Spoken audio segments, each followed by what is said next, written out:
Привет! Это быстрый путеводитель по ключевым событиям недавних сражений. Отчаянная борьба за эликсир переросла в смертельную схватку с, казалось бы, абсолютно непобедимым Гуншудзю. Во-первых, спасители приходят откуда не ждали. Когда союзники начинают гибнуть, появляется серый бессмертный, могучий древний изгнанник. Он стирает в порошок двойников злодея и с легкостью переживает сокрушительный удар. Что делать, когда злейший исторический враг оказывается единственным, кто может спасти от еще большего зла? Принять помощь и разобраться с парадоксом потом. Во-вторых, захлопывается идеальная ловушка. Внезапное появление изгнанника заставляет злодея бежать, но Хань Ли преграждает путь магическим полем, искажающим само время. Битва заходит в тупик, и тут магия Хань Ли и союзников вступает в спонтанный резонанс. Две идеальные волны сливаются и вдребезги разбивают пуленепробиваемое стекло. Враги намертво парализованы. Наконец, падение злодея и шокирующее открытие. Загнанный в ловушку Гун Шудзю становится полностью уязвим. Хань Ли высвобождает ультимативную трансформацию, превращается в гиганта и сокрушает противника шквалом атак. Но сразу после триумфа неожиданное откровение. Одна из могущественных союзниц оказывается давно потерянной возлюбленной Серого Бессмертного. Разрушительная битва заканчивается тихим и трогательным воссоединением. Главный враг повержен, древние тайны раскрыты, путь к новым испытаниям открыт. А теперь слушаем дальше.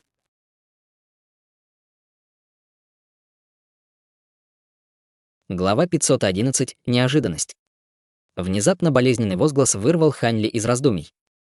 Хань Ли повернулся в ту сторону и увидел Мо Юй, склонившего голову набок с гримасой боли на лице, в то время как Лу Юй Цин тянула его за ухо. Змей-3 тоже была ошеломлена этим зрелищем. «Я же сказала тебе прекратить. Ты думаешь, что теперь можешь просто игнорировать мои слова?» Закричала Лу Юй Цин сердитым голосом, что резко контрастировало с ее застенчивостью, которую она демонстрировала всего мгновение назад. «Ой! Ой! Ты сейчас оторвешь его. Прости. Я прошу прощения. Пожалуйста», — торопливо взмолился Мо Юй страдальческим голосом. «Ты всегда извиняешься, но когда ты на самом деле менялся? Если бы не ты, ни один из нас не оказался бы в таком положении». Говоря это, Лу Юй Цин подняла руку еще выше, и голова Мо Юй тоже приподнялась. «Я же уже извинился, разве нет? Пожалуйста, прости меня, на нас смотрят», — умолял Мо Юй, натянуто улыбаясь. Лу Юй Цин бросила взгляд на Хань Ли и Змея-3, затем холодно фыркнула и отпустила ухо Мо Юя. Мо Юй поспешно схватился за ухо, подобострастно улыбаясь Лу Юй Цин, словно щенок, жаждущий угодить своему хозяину. «Почему ты позволил этим людям из Дворца Небесного Потока уйти? Если Небесный Двор узнает о том, что здесь произошло, ты знаешь, чем это закончится?» — спросила Лу Юй Цин, нахмурив брови. «Это всего лишь мелкая сошка, неважно, сбегут они или нет. К тому же, даже если бы я убил их, все равно невозможно было бы сохранить в тайне новость о нашем воскрешении», — ответил Мо Юй. Услышав это, Лу Юй Цин подняла бровь, и прежде чем она успела ответить, Мо Юй резко повернулся и посмотрел на Хань Ли и Змея-3, заявив: «Благодаря вам двоим мы смогли, наконец, воссоединиться. Я не святой и не джентльмен, но я всегда платил тем, кто был добр ко мне, так что, если у вас есть какие-то просьбы, не стесняйтесь высказывать их, и мы сделаем все возможное, чтобы их выполнить». Лу Юй Цин еще мгновение сердито смотрела на Мо Юй, затем тоже повернулась к Хань Ли и сказала: «Спасибо, что защищал меня все это время, товарищ Дос Хань. Только благодаря твоей помощи я смогла восстановить свои воспоминания. Если я не отплачу за эту услугу, мое сердце будет сковано, поэтому, пожалуйста, скажи, как мы можем отблагодарить тебя?» «Товарищ Даос Хань? Разве эти люди раньше не называли тебя товарищем Даосом Ли? Как тебя на самом деле зовут?» — спросил Мо Юй. «Имя, не более чем название. Можете называть меня Ли Фэюй», — ответил Хань Ли. «Даже после всего, что мы вместе пережили, ты все еще скрываешь свое имя. Не слишком ли ты осторожен?»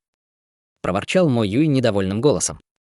Змей-3 явно тоже было любопытно узнать настоящее имя Хань Ли, но она промолчала. Хань Ли не хотел больше задерживаться на этой теме, поэтому он повернулся к Лу Юй Цин и сказал: «В таком случае я буду рад вашей помощи. Несмотря на то, что я достиг духовного домена, я все еще не могу полностью ее контролировать. Вы оба гораздо более опытны в духовных доменах, чем я, поэтому я хотел бы, чтобы вы научили меня пользоваться моим духовным доменом.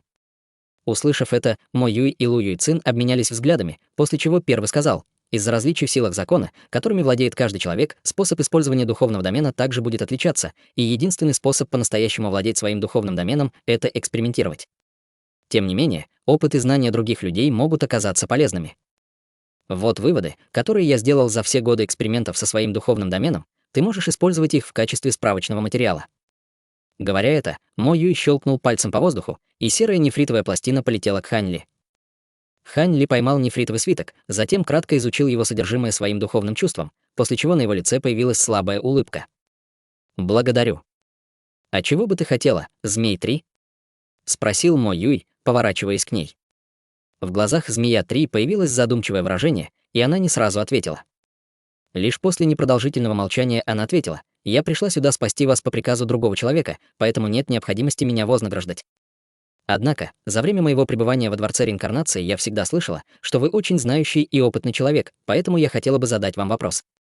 «Задавай», — предложил Мо Юй, слегка кивнув. «Только что мой духовный домен вошел в резонанс с духовным доменом товарища Даосали, и в результате обе наши духовных домена значительно усилились. Знаете ли вы, почему это произошло?» — спросила Змей-3. Во всем мире бессмертных подавляющее большинство золотых бессмертных владеют хотя бы одним типом силы закона. Для тех, кто не овладел никакими силами закона, выдержать 3 распада слишком сложно, и для них практически невозможно продвинуться до стадии золотого бессмертного. Вообще говоря, чем искуснее человек владеет силами закона, тем сильнее будет его духовный домен. Однако, будучи самыми фундаментальными силами этого мира, силы закона чрезвычайно глубоки, и иногда между определенными силами закона существуют определенные связи. Когда некоторые совместимые силы закона используются вместе, они могут значительно усиливать друг друга, пояснил Мо Юй. То есть вы хотите сказать, что некоторые законы можно использовать в сочетании друг с другом? Спросил Хань Ли. Верно, но это очень редкое явление, и не все силы закона совместимы друг с другом. Только те силы закона, которые хорошо сочетаются друг с другом, имеют шанс достичь резонанса, например, законы инь-ян, законы ветра и огня. «Ну, ты понял», — ответил Мо Юй. «Понятно. В таком случае, мои законы времени должны были каким-то образом объединиться с силами закона товарища Даоса Змея-3, и это привело к усилению обеих наших сил закона», — размышлял Хань Ли. Насколько мне известно, очень трудно комбинировать силы закона таким образом, и даже тем, кто обладает теоретически совместимыми силами закона, все равно требуется постоянная практика, чтобы добиться такого резонанса сил закона. До этого момента мы с товарищем Даосом Ли встречались всего несколько раз, и раньше мы никогда не практиковались в объединении наших сил закона. Так как же это произошло спонтанно? Спросила Змей-3.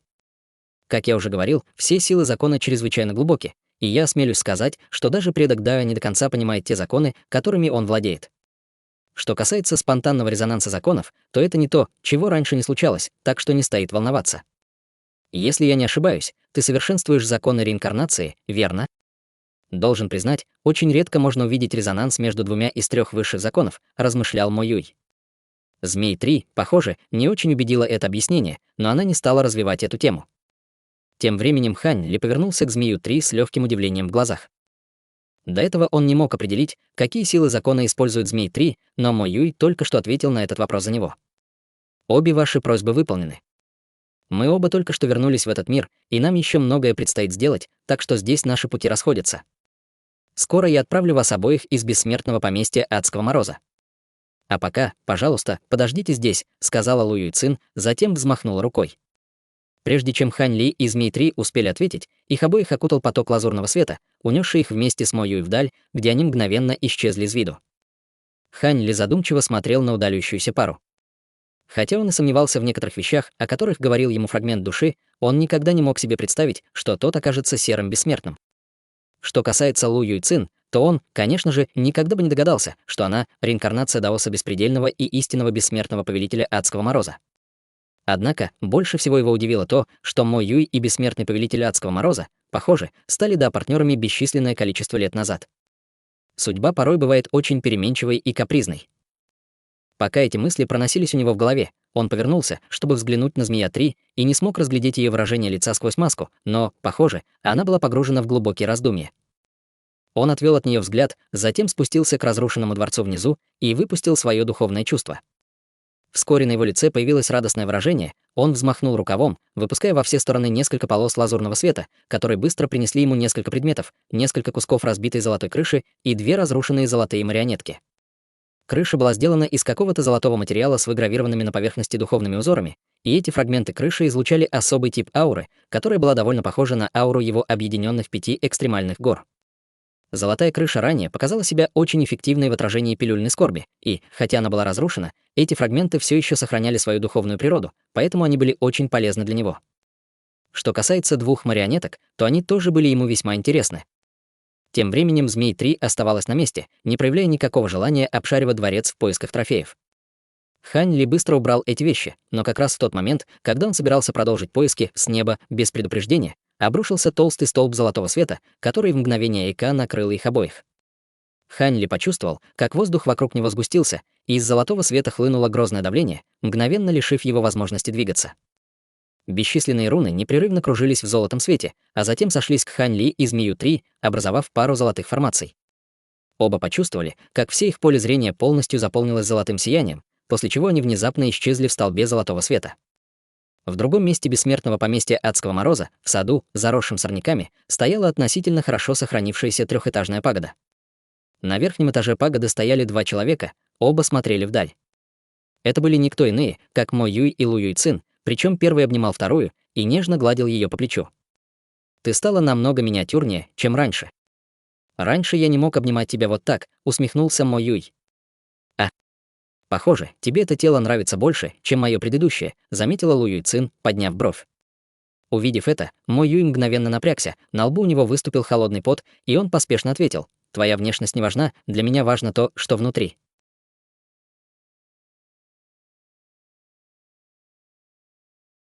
Глава 512. Пути расходятся.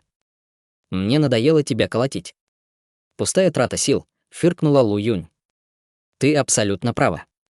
У меня шкура толстая, так что мне не больно, но если ты поранишь руку, колотя меня, я себе этого не прощу», — ответил Мо Юй с широкой ухмылкой. «Ты в самом деле не злишься на меня за то, что я сделала много лет назад?» — спросила Лу Юнь, выходя из объятий Мо Юй и направляясь к перилам. «Первые несколько столетий после того, как ты запечатала меня, я, конечно, был рассержен и растерян, а потом даже затаил на тебя некоторую обиду. Однако, со временем я просто начал скучать по тебе, и всякое желание сердиться улетучилось», — ответил Мо Юй. «Я не думала, что дворец реинкарнации отреагирует так агрессивно, до такой степени, что нападет на мое бессмертное поместье Адского Мороза. С этого момента ситуация полностью вышла из-под контроля, и Небесный двор в конечном итоге стал главным выгодополучателем», — вздохнула Лу Юнь.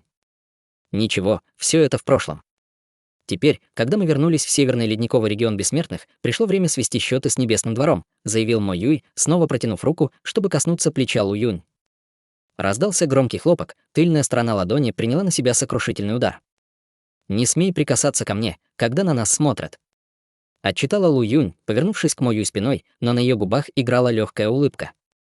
В небесах над бескрайним, безымянным океаном. Бесчисленные полоски света внезапно возникли из ниоткуда, а затем сошлись, образовав прямоугольную дверь света высотой в несколько десятков метров, от которой исходили грозные пространственные колебания. Сияющий золотой свет внутри двери на мгновение вспыхнул, после чего из нее вырвался столб золотого света. Вместе с ним из двери вылетели 2 фигуры, после чего дверь быстро растворилась в воздухе.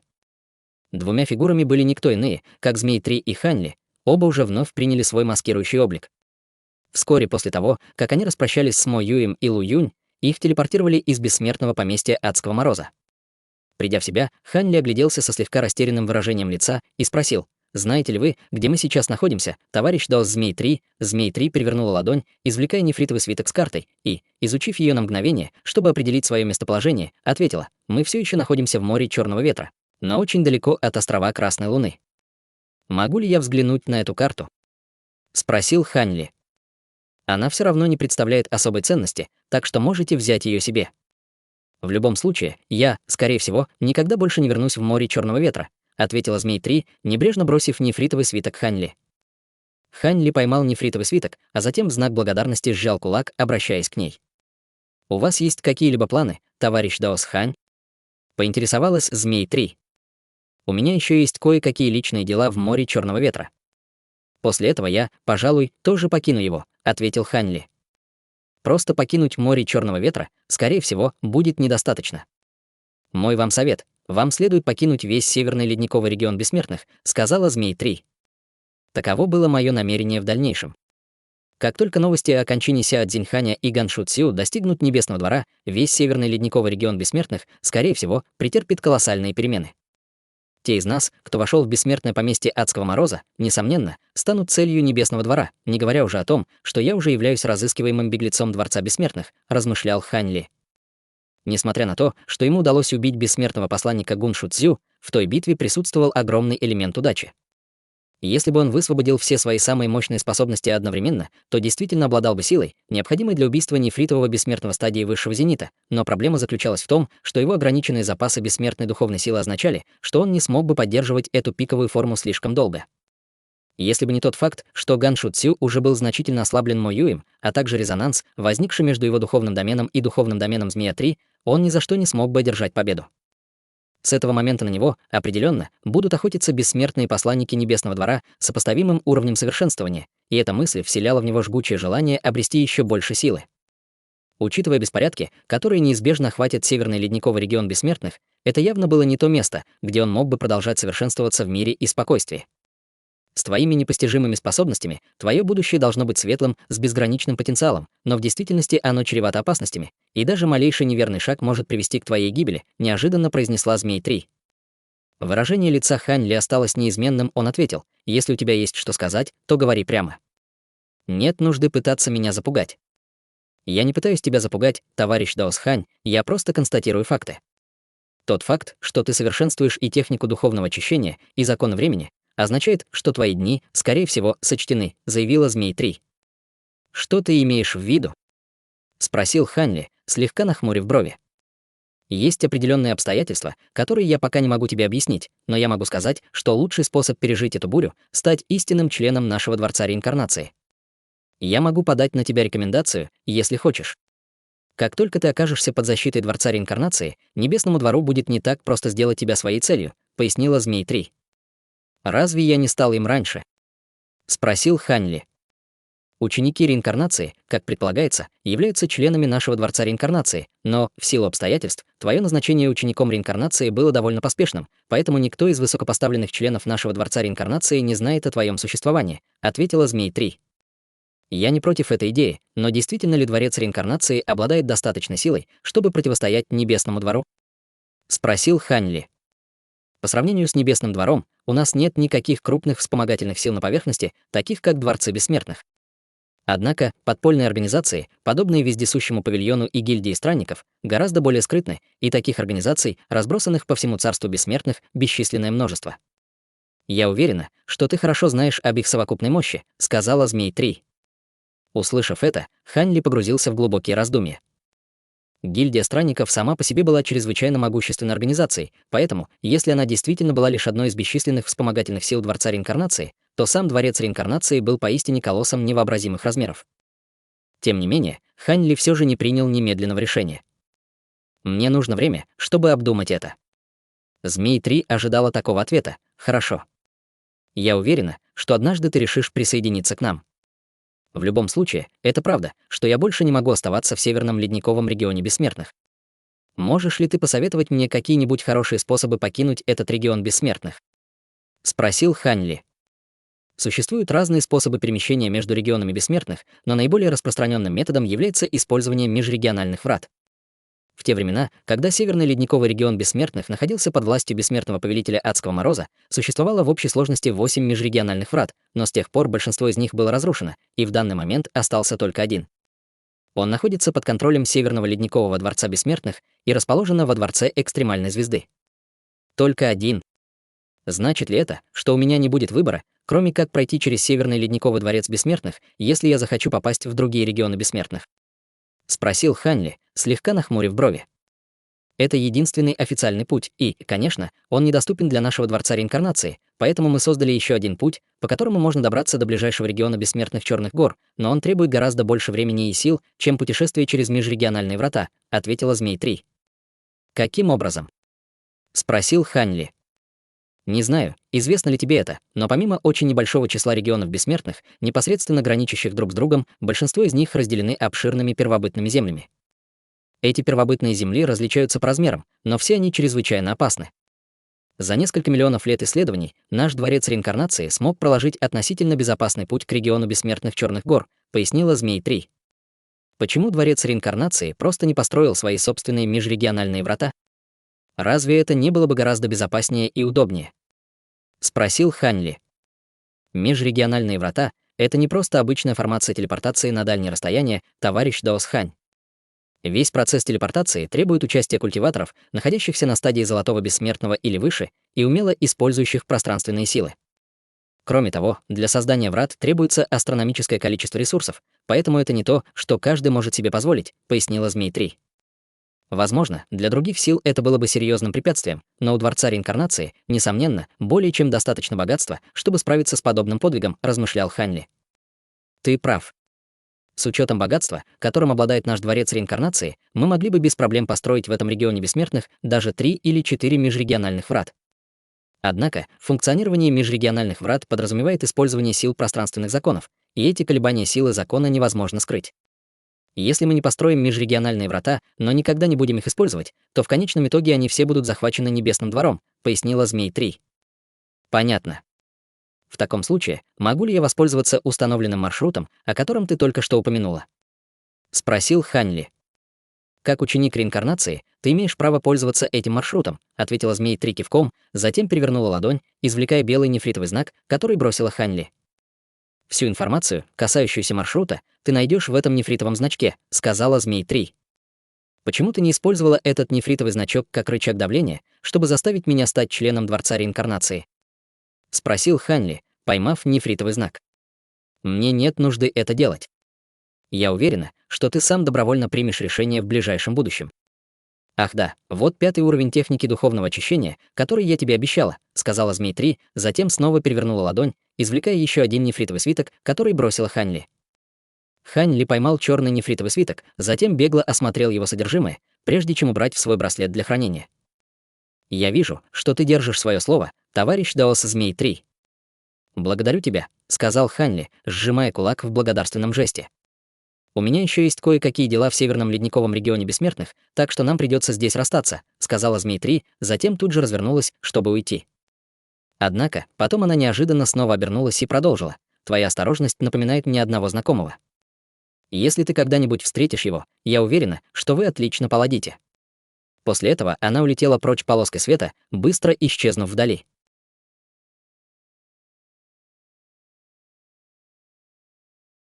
Глава 513. Трофеи. Ханли проводил удаляющуюся фигуру Змея-3 кривой улыбкой. Он внимательно изучил карту моря Черного ветра и обнаружил, что не только находился очень далеко от острова Красной Луны, но и не был особенно близок ни к одному из островов, отмеченных на карте. Мгновение спустя он убрал карту, а затем устремился в направлении острова Темной завесы полосой лазурного света. Ветер, дующий над морем, нес с собой слегка гнилостный и соленый запах, и, пролетев десятки тысяч километров, Ханли снял маску с лица и вернул себе свой истинный облик. Затем он тихо выдохнул, замедлил полет и, неспешно паря в воздухе, стал осматривать окрестности. Это был редкий момент безмятежности для него. Хотя путешествие в бессмертное поместье Адского Мороза было чревато опасностями, ему невероятно повезло, и он не только вышел из этого испытания целым и невредимым, но и получил множество наград. Его база совершенствования достигла средней стадии Золотого Бессмертного, ему удалось проявить большое количество нитей закона времени, а также обрести духовный домен.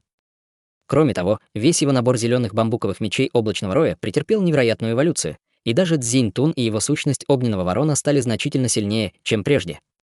Вдобавок ко всему, у него были инструменты для хранения Сяо Цзиньханя, Фэн Тяньду и Ганшу Цзю, и он с нетерпением ждал возможности изучить их содержимое. Примерно через час в поле зрения Ханли внизу появился трехцветный остров размером около 10 километров. Он немедленно осмотрел остров своим духовным чутьем и обнаружил, что на нем нет ни души, поэтому решил, что это хорошее место для остановки. Спускаясь к острову, он смог лучше его разглядеть. Восточная часть острова была покрыта пышной зеленью, что придавало ей яркий зеленый цвет, если смотреть издалека, а из глубины леса доносились непрекращающиеся крики обезьян и оленей. Центральная часть острова была несколько бесплодной, с участками голой желтой земли, а западная часть острова была усеяна отвесными скалами и горными склонами. Как только Ханли спустился на остров, из густого леса тут же раздался громкий шорох, и стая морских птиц поднялась из зелени, улетая прочь с острова. Он нашел клочок пустой земли в восточной части острова, где сквозь деревья пробивались лучи солнца, и сел, скрестив ноги. Сразу же после этого из его тела возникла золотая искра, которая быстро разрослась, образовав сферический световой барьер, охвативший весь остров. Затем он перевернул ладонь, извлекая 3 браслета для хранения, а на его коленях появились маленький белый флаг и желтый знак. На флаге было изображено море облаков, в которые были вплетены руны из серебра и золотых печатей, а на древке флага были начертаны слова «облачный талисман», что, по-видимому, было названием этого сокровища. Это было сокровище довольно высокого уровня, но на него не было никаких ограничений, и Хань Ли смог использовать его по своему усмотрению после непродолжительного очищения. Он влил свою бессмертную духовную силу во флаг, и тот мгновенно увеличился в размерах, превратившись в грозный флаг высотой почти 6 метров. Когда он взмахнул флагом в воздухе, из него хлынуло белое марево, напоминающее море облаков, в мгновение яка затопившее весь остров. Все оставшиеся птицы и звери на острове пришли в паническое бешенство от внезапного появления этого тумана. К счастью для них, Хань Ли всего лишь проверял, на что способен флаг, и не высвободил ни одну из его способностей, поэтому ни одно живое существо на острове не пострадало. Он обнаружил, что этот флаг, по сути, является атакующим сокровищем, но в приступе паники Гун Шу Цю использовал его ранее как защитное сокровище, поэтому его истинная мощь так и не была раскрыта. Тем не менее, тот факт, что культиватор ранней стадии высшего зенита призвал его в такой опасной ситуации, чтобы защитить себя, указывал на то, что флаг должен обладать какими-то блестящими способностями, которые Хань Ли жаждал исследовать в будущем. Убрав флаг, он достал желтый знак и внимательно его осмотрел. Знак был окутан слоем желтого света, внутри которого непрерывно вспыхивали какие-то крайне непонятные руны, а в центре знака золотыми печатями были начертаны слова «Бессмертный посланник». Хань Ли направил свое духовное чувство к знаку, но как только оно коснулось его, знак немедленно высвободил всплеск желтого света, отбросив его духовное чувство. Увидев это, Хань Ли слегка нахмурился и попытался направить в желтый знак свою бессмертную духовную силу. Внезапно из знака вырвалась цепочка рун, устремившаяся в небеса. Хань Ли был сильно встревожен этим и немедленно призвал свою священную ось мантры, которая выпустила волну золотых пульсаций, мгновенно охвативших все окружающее пространство. Цепочка рун смогла пролететь всего около 300 метров, прежде чем ее настигли золотые пульсации, после чего ее скорость резко замедлилась, и Хань Ли схватил руны одной рукой, притягивая их к себе. Цепочка рун сопротивлялась в его руке, словно живое существо, и, как только он сжал ее крепче, она мгновенно рассыпалась на искры желтого света, которые быстро погасли. Хань Ли предположил, что эти руны были высвобождены каким-то скрытым ограничением в знаке, которое активировалось, как только кто-то, кроме Гун Шу Цзю, пытался им воспользоваться, и, если бы этим рунам удалось ускользнуть, то по его следу вскоре отправился бы еще один бессмертный посланник Небесного двора. Хань Ли тихо выдохнул, глядя на желтый знак с нерешительностью на лице. Знак мог его разоблачить, поэтому он сразу же подумал о том, чтобы уничтожить его. Однако, это был необычный предмет, и он не мог избавиться от ощущения, что в будущем он может пригодиться, поэтому было бы жаль его уничтожать. После некоторых колебаний Хань Ли решил не уничтожать знак. Вместо этого он наложил на него несколько надежных печатей, прежде чем убрать его. После этого он взял браслет для хранения Сяо Цзиньханя и, немного очистив его, высвободил все его содержимое, которое заняло всю поляну, на которой он находился. После беглого осмотра Хань Ли обнаружил, что среди предметов было более 30 сокровищ, самыми мощными из которых были набор из 2 мечей с атрибутом льда и маленький синий флаг, оба из которых были приобретенными бессмертными сокровищами, пропитанными силой закона. Кроме того, там было несколько десятков флаконов с различными пилюлями, лишь небольшую часть из которых Хань Ли смог опознать, в то время как остальные были ему совершенно незнакомы. Однако лечебные ауры, исходящие от всех этих пилюль, были гораздо сильнее, чем у пилюль, которые он обычно употреблял для улучшения своей культивации в прошлом, поэтому было ясно, что эти пилюли подходят только для золотых бессмертных. Правя северным ледниковым регионом бессмертных на протяжении стольких лет, Сяо Цзиньхань накопил очень внушительное состояние, но теперь все это перешло в руки Хань Ли. Хань Ли бегло разделил эти пилюли на разные категории, а затем взмахом рукава убрал их все. Затем его взгляд упал на белый свиток высотой около 30 сантиметров, и он небрежно взял его в руки, прежде чем открыть. По мере того, как свиток медленно разворачивался, Хань Ли заметил несколько крупных иероглифов, вертикально расположенных на правой стороне свитка, которые гласили «Священное писание пилюль Хуанань». Увидев это, он поспешно развернул весь свиток и начал внимательно изучать его содержимое. Немного погодя, он медленно свернул свиток обратно, и на его лице появилась легкая улыбка. На всем свитке было всего 5 рецептов пилюль, но все они были для изготовления пилюль стадии Золотого Бессмертного, так что они идеально подходили Хань Ли. Кроме того, по описанию 5 пилюль он понял, что все они были среди флаконов с пилюлями, которые он только что убрал. Таким образом, у него были и рецепты пилюль, и несколько образцов, и он мог бы изготовить еще больше этих пилюль в любое время, когда ему будет угодно. Хань Ли сделал глубокий вдох, чтобы подавить свое ликование, прежде чем открыть еще один свиток, который был исписан не менее чем 5000 крошечными древними иероглифами. Иероглифы были начертаны очень уверенно, до такой степени, что штрихи оставляли глубокие вмятины на материале свитка, и текст излучал холодную и угрожающую ауру. Одного взгляда на свиток было достаточно, чтобы Хань Ли почувствовал, будто стоит посреди леденящей душу снежной бури. Этот свиток содержал идеи Сяо Цзиньханя о законах воды, полученные им за всю его жизнь. Хань Ли не совершенствовал закон воды, но трактат о тяжелой воде Черного моря, совершенствуемый его аватаром земного божества, был искусством совершенствования с атрибутом воды, и он сам регулярно использовал тяжелую воду, поэтому был достаточно хорошо знаком с концепциями, связанными с законами воды. Таким образом, он смог определить, что эти идеи были чрезвычайно ценны, и этот свиток был бы крайне востребован среди тех, кто совершенствует законы воды. Убрав 2 свитка, Хань Ли перевел взгляд на все духовные травы и материалы, разбросанные по земле. Беглый осмотр показал, что все эти духовные травы были очень старыми и, скорее всего, являлись ингредиентами, необходимыми для создания пилюль стадии Золотого Бессмертного. Что касается духовных материалов, то все они также были довольно редкими и ценными, но большинство из них были материалами с атрибутом льда, которые не очень годились Хань Ли.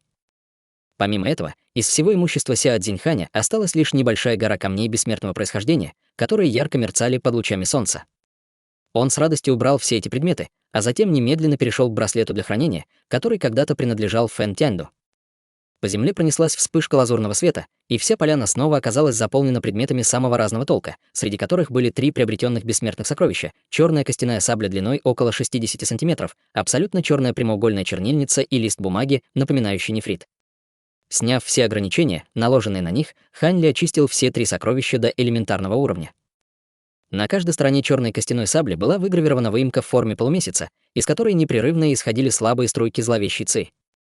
В отличие от костяной сабли, прямоугольная чернильница выглядела совершенно непримечательно. На ней ничего не было начертано, и единственной ее примечательной чертой было то, что ее поверхность была усеяна неровными трещинами. Однако, как только Хань Ли влил в чернильницу свою бессмертную духовную силу, из этих трещин тут же вырвалось обжигающее черное пламя. Что касается листа бумаги, напоминающего нефрит, то на одном его конце была выгравирована голова свирепого льва, и после того, как Хань Ли влил в него свою бессмертную духовную силу, голова быстро увеличилась в размерах, образовав ледяную гору, похожую на отдыхающего льва, и, похоже, обладающую грозной ограничивающей силой.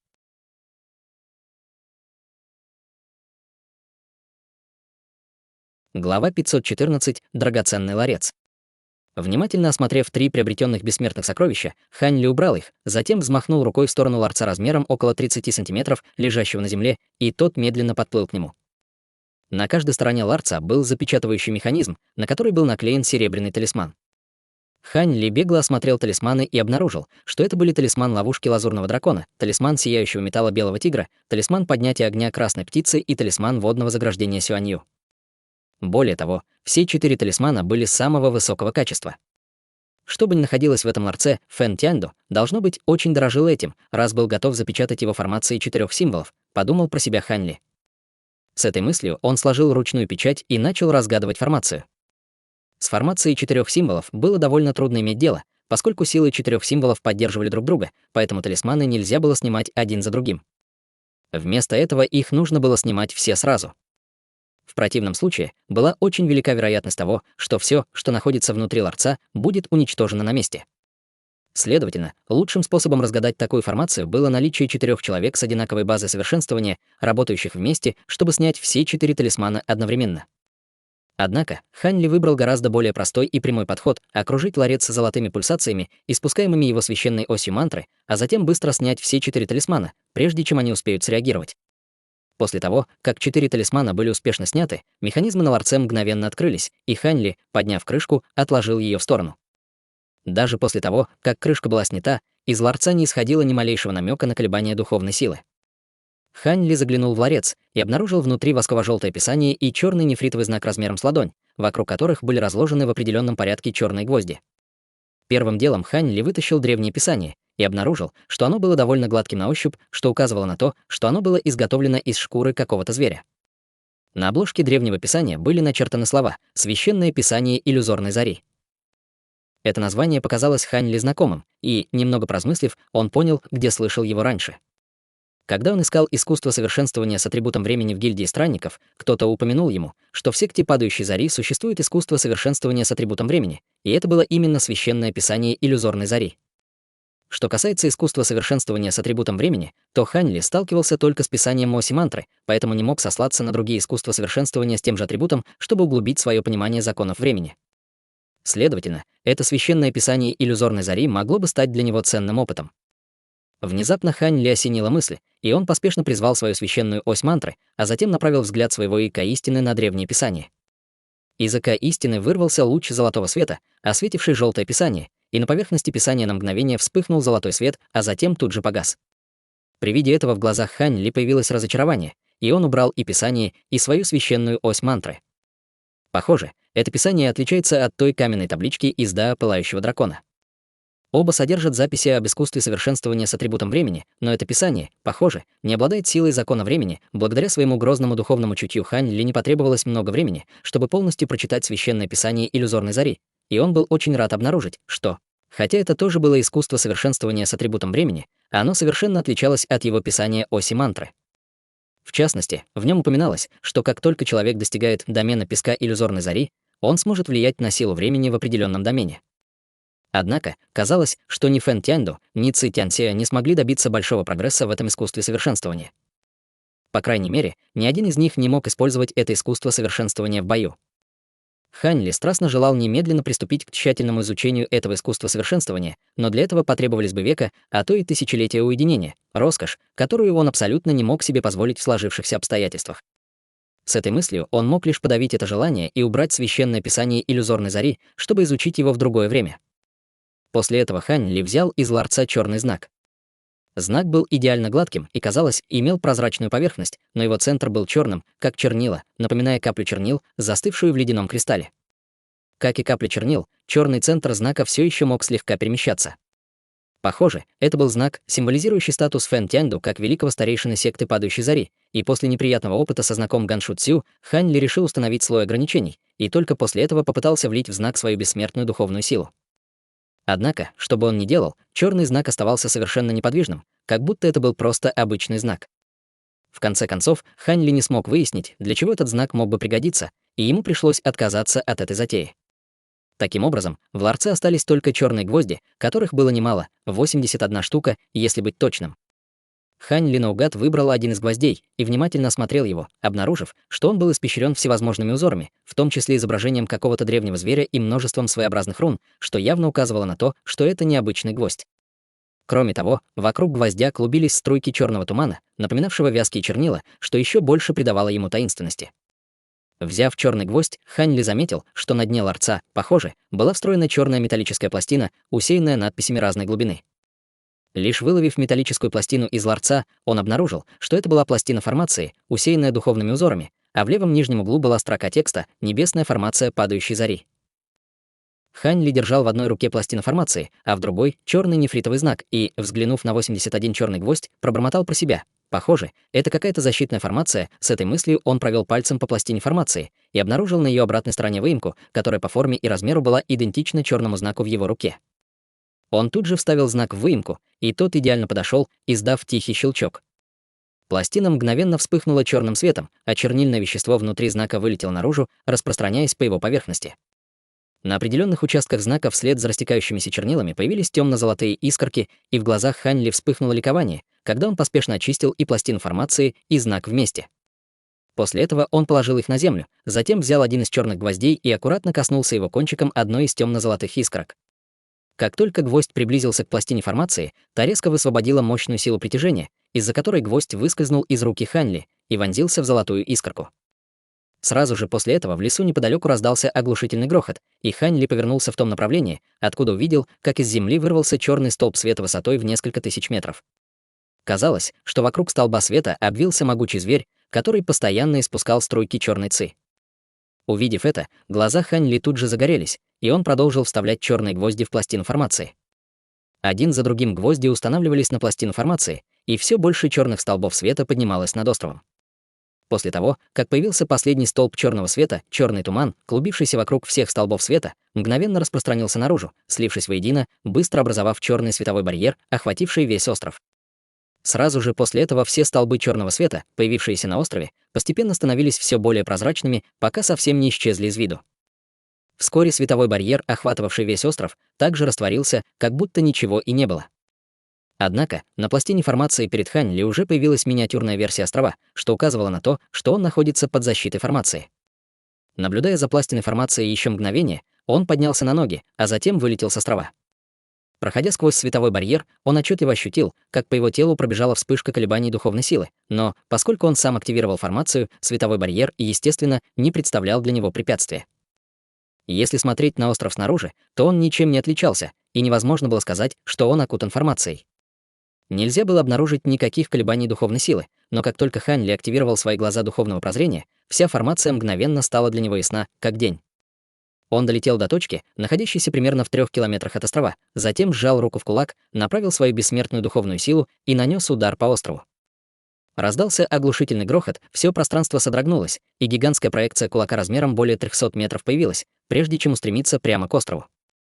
Как только проекция кулака соприкоснулась со световым барьером, тот немедленно проявился. На его поверхности вспыхнул сияющий черный свет, и из 81 черного столба света вылетела вереница чернильно-черных драконов, черпающих силу из формации, и устремилась к той точке светового барьера, в которую попала проекция кулака. На черном световом барьере образовалась вмятина глубиной в несколько сотен метров, и казалось, что он может рухнуть в любой момент, но Ханьли чувствовал, что это еще далеко не предел его возможностей. Увидев это, Ханьли одобрительно кивнул. Хотя он не вложил в этот удар всю свою силу, это все равно был чрезвычайно грозный удар, и обычная защитная формация стадии истинного бессмертного, скорее всего, была бы уже полностью разрушена к этому моменту. По оценкам Ханьли, защитные возможности этой формации были немного слабее, чем у формации, установленной Северным ледниковым дворцом бессмертных Нада Пылающего дракона, чтобы поймать Байли Яня. Тем не менее, это уже было очень замечательное защитное сокровище. Как правило, защитная формация, используемая сектой, всегда устанавливалась в области с изобилием духовной ци, и для дальнейшего усиления формации также необходимо было устанавливать специально очищенные пластины формаций и флаги формаций. Благодаря этим мерам мощь формации была бы максимальной, но она также была бы постоянно установлена на одном месте без возможности перемещения. Человеку со стороны было бы очень трудно разрушить формацию, но она могла легко пасть жертвой внутреннего саботажа. В отличие от нее, эта формация была портативной и могла быть активирована с помощью одной лишь пластины формации, поэтому она была не только очень удобна, но и довольно трудно повреждаема. С этой пластиной формации его распоряжения создание пещерных жилищ в будущем станет гораздо менее хлопотным делом.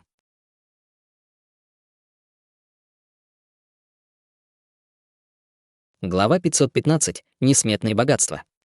Вернувшись на остров, Ханьли бережно уложил пластину формации в ларец, а затем спрятал его в своем пространственном браслете, после чего продолжил разбирать пожитки Фэн Тянду.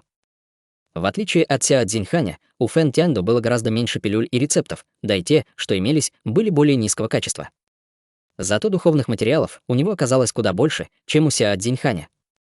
Среди них было около 250 граммов звездной пыли небесной реки, дюжина кристаллов радужного сияния размером с ладонь и 7 или 8 флаконов безмятежной темной воды. Все 3 ингредиента были крайне важны для создания приобретенных бессмертных сокровищ и всегда вызывали ожесточенные торги на крупных аукционах, даже если предлагалось мизерное количество. Помимо этого, у Фэн Тянду была пара бессмертных лоз серебряного меридиана, каждая длиной около 30 сантиметров и толщиной с руку младенца. Эти лозы были широко известны в Северном ледниковом регионе бессмертных как исключительный материал для создания марионеток и практически нигде не продавались. Согласно неофициальным историческим записям в некоторых писаниях, которые Ханьли довелось прочесть, марионетки, созданные с использованием этих лоз, обладали телами, сравнимыми по силе с телами истинных бессмертных. Более того, в их телах формировалась система меридианов, позволяющая направлять бессмертную духовную силу и использовать бессмертные способности. Убрав все эти материалы, Ханьли обратил свой взор на бамбуковый посох, зеленый, как нефрит. Посох был всего около 90 сантиметров в длину и толщиной с большой палец взрослого человека. Он был разделен на 9 секций, каждая из которых испускала слабое белое сияние. Несмотря на то, что у него не было корня, он, казалось, источал жизненную силу, указывая на то, что он был наделен силой закона дерева. Ханьли сам совершенствовал закон времени, а его земной аватар — законы воды, поэтому он не был сведущ в других типах сил законов. И все же он понимал, насколько ценными были материалы, проникнутые силой закона. В частности, для тех, кто совершенствовал законы дерева, этот бамбуковый посох был бы чрезвычайно желанным сокровищем. Хань Ли в будущем понадобится большое количество предметов, содержащих силу закона времени, чтобы проявить больше нити закона времени, поэтому он подумал, что мог бы обменять эти предметы на то, что ему нужно. Помимо бамбукового посоха, ничто из остальных вещей Фэн Тяньду не привлекло внимание Хань Ли. Не потому, что там не было ничего ценного, а просто потому, что стандарты Хань Ли стали почти абсурдно высокими. В противном случае, гора камней бессмертного происхождения, принадлежавшая Фэн Тяньду, которая была еще больше, чем коллекция Сяо Цзиньханя, повергла бы в полнейшее изумление любого золотого бессмертного. Разобравшись со всеми вещами Фэн Тяньду, Хань Ли на мгновение задумался, затем очистил пространственный браслет Гуншу Цю и выпустил все его содержимое. В мгновение ока на поляне выросла гора камней бессмертного происхождения, превосходящая по размеру даже совокупное богатство Фэн Тяньду и Сяо Цзиньханя. Камни на вершине горы медленно скатывались вниз, пока не достигали края поляны, а все остальные сокровища были оттеснены в сторону. Увидев маленькую гору камней бессмертного происхождения, которая была немного выше его самого, Хань Ли разинул рот от удивления и потерял дар речи. Не могу поверить, что у культиватора стадии высшего зенита могло быть так много камней бессмертного происхождения вместе с камнями бессмертного происхождения, которые он забрал у Цуйлин, Сяо Цзиньханя, Фэн Тяньду и других. Его текущее состояние превышало 2 миллиона камней бессмертного происхождения, что, несомненно, было сопоставимо с совокупным богатством крупной секты. В одночасье Хань Ли стал невообразимо богат, и, казалось, денег у него было больше, чем он мог себе представить. Однако он быстро пришел в себя. Путь совершенствования был долгим и тяжелым, а количество ресурсов, которые ему придется потратить, было неизмеримо. Потребуется огромное количество ресурсов, чтобы просто раздобыть больше предметов, содержащих силу закона времени, не говоря уже обо всех ресурсах, необходимых для совершенствования пилюль. Учитывая это, этих 2 миллионов камней бессмертного происхождения, скорее всего, было далеко недостаточно, чтобы поддерживать его совершенствование даже до стадии высшего зенита, и восторг в его сердце тут же начал угасать. Он подошел к другому концу поляны, откуда продолжил изучать вещи Гуншу Цзю. Первым, что бросилось ему в глаза, был огромный деревянный стеллаж с несколькими ярусами, на котором лежало более 1000 масок гильдии странников всевозможных видов. Увидев это, Хань Ли опешил. Помимо номеров на этих масках, на них также были различные префиксы, включая змей, енот, дракон, ворон и лиса. Глядя на эту грозную коллекцию масок, Хань Ли не мог не испытывать чувство печали по членам гильдии странников, которых он никогда не встречал. Если бы он погиб от руки Гуншу Цю, то его маски также были бы добавлены в эту коллекцию. «Похоже, мне никогда не придется беспокоиться о том, что у меня закончатся маски», усмехнулся Хань Ли, взмахивая рукавом и убирая весь стеллаж. Из-за того, насколько огромной была коллекция Гуншу Цю, Хань Ли пришлось разбирать вещи по одному типу за раз, и первой категорией предметов, которые он решил изучить, были пилюли. В коллекции Гуншу Цю было большое количество пилюль, все из которых были чрезвычайно высокого качества, и большинство из них были неизвестны Хань Ли, но он предположил, что все они должны быть пилюлями стадии высшего зенита. Однако Хань Ли был мастером небесных пилюль, поэтому он мог определить по ароматам и другим характеристикам этих пилюль, что большинство из них предназначены для восстановления и регенерации, в то время как было только 2 типа для усиления совершенствования. Так случилось, что к каждому нефритовому флакону, содержащему эти 2 типа пилюль, была прикреплена золотая этикетка, на которой были написаны названия этих пилюль: пилюли чистого нефрита и пилюли небесного сада. Однако его огорчило то, что в каждом из 2 нефритовых флаконов осталась только 1 пилюля. Что касается золотых этикеток, то их материал был довольно необычным, поэтому он решил также внимательно их изучить. Как только его рука коснулась одной из золотых этикеток, на ней появился ряд золотых иероглифов, обозначающих названия лекарственных ингредиентов, таких как сущность ян нефритового солнца, семя духовного ветра, серебряный девятилистник. Очевидно, на золотых этикетках были записаны рецепты приготовления этих 2 пилюль. Хань Ли изучил списки ингредиентов, разбирая духовные травы из коллекции Гуншу Цзю, и обнаружил, что у Гуншу Цзю еще остался запас большинства из этих ингредиентов, в то время как отсутствовало лишь несколько. Увидев это, Хань Ли слабо улыбнулся. После этого он взял черную нефритовую шкатулку, затем сорвал с нее приклеенный золотой талисман и открыл ее. Как только крышка шкатулки была снята, его тут же окутал насыщенный лекарственный аромат. В нефритовой шкатулке лежала пилюля, светлая, как нефрит, на поверхности которой были 3 золотые линии, а от нее поднимались слабые струйки пара, образуя крошечное белое облако на высоте около 8 сантиметров над ней. К величайшему удивлению и радости Хань Ли, это была пилюля до 3-го уровня, проникнутая силой закона Ци. Пилюля до такого высокого качества была, несомненно, бесценным сокровищем, и Хань Ли не мог не разглядывать ее снова и снова с восхищением в глазах, не в силах расстаться с ней. Только спустя долгое время он снова закрыл нефритовую шкатулку и убрал ее. Разобравшись со всеми пилюлями, Хань Ли на мгновение пришел в себя, прежде чем приступить к изучению сокровищ Гуншуцзю. К удивлению Хань Ли, в коллекции Гуншуцзю было всего 2 приобретенных бессмертных сокровища, и, подумав, он понял, что, возможно, культиваторы стадии высшего зенита просто меньше полагаются на сокровища, чем золотые бессмертные. Одним из приобретенных бессмертных сокровищ был крошечный ржавый бинджун, очень потрепанный на вид, словно его только что откопали. Однако, когда Хань Ли попытался раздавить его своей грозной силой, он обнаружил, что не может этого сделать. Кроме того, он обнаружил, что, чем бы он ни ударял по бинджуну, тот не издавал никакого звука. Даже после долгих экспериментов он не смог понять, как пользоваться этим сокровищем. Что касается другого бессмертного сокровища, то это было странно выглядящее черное клинковое оружие длиной около 2 метров, у которого рукоять и клинок были примерно одинаковой длины, а поверхность была усеяна узорами в виде молний. Влив свою бессмертную духовную силу в клинок, Хань Ли обнаружил, что он начинает вибрировать и гудеть, и все узоры в виде молний на его поверхности становятся золотыми, а из них вырываются дуги золотой молнии. Однако, когда он попытался влить в клинок силу птицы молнии и божественной дьявольской молнии из своего тела, тот тут же начал сильно вибрировать, явно демонстрируя сильное отторжение. Подумав, Хань Ли призвал Даоса Се, который лишь мельком взглянул на трофеи, разбросанные по всей поляне, прежде чем отвел взгляд.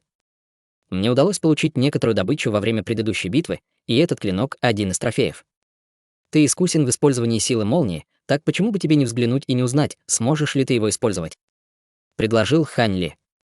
Даос Се промолчал, окидывая клинок взглядом, и его выражение лица незначительно изменилось.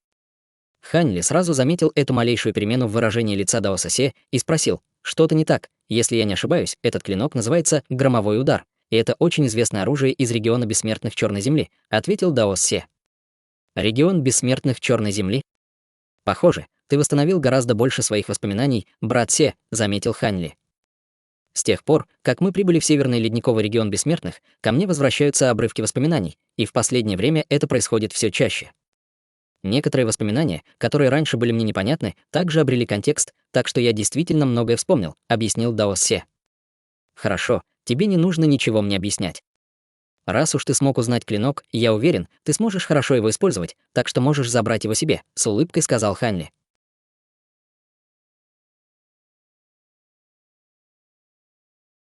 Друзья, эти главы, когда победа над Ферзем означает войну со всем турнирным залом. Прах Гуншуцзю еще висит в воздухе, а время на передышку уже вышло. Убийство посланника Небесного двора не финал, а полномасштабное объявление войны всей системе. Мо Юй и Лу Ючин немедленно расходятся по своим делам. Оставаться вместе сейчас чистое самоубийство.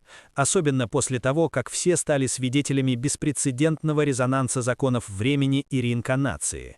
2 высших закона на пике напряжения переплели духовные домены и многократно усилили друг друга. Небесный двор захочет либо препарировать эту аномалию, либо немедленно уничтожить. Змей-3 из Дворца реинкарнации предлагает единственный рабочий план – бежать глухими тропами через первобытные земли в регион Черных гор. Без телепортационных врат активация разрывает ткань пространства и работает как сигнальная ракета для ищек. Дворец реинкарнации выживает тысячелетиями, именно потому, что абсолютная скрытность всегда важнее скорости. Для долгого похода нужны ресурсы, и трофеи впечатляют. Небесная формация падающей зари из 81 гвоздя, священное писание иллюзорной зори, свыше 2 миллионов камней бессмертного происхождения. Но для стадии высшего зенита это лишь базовая подушка безопасности, топливо на 1-2 рывка вперед. А среди трофеев обнаружился знак бессмертного посланника со скрытой формацией слежения. Чужеродная аура хранит артефакт без изоляции, срабатывает пространственный маяк, и Небесный двор считывает координаты мгновенно. Инвентаризация лута здесь работа сапера. Одно неверное движение, и карательный отряд уже у порога. Готовлю продолжение.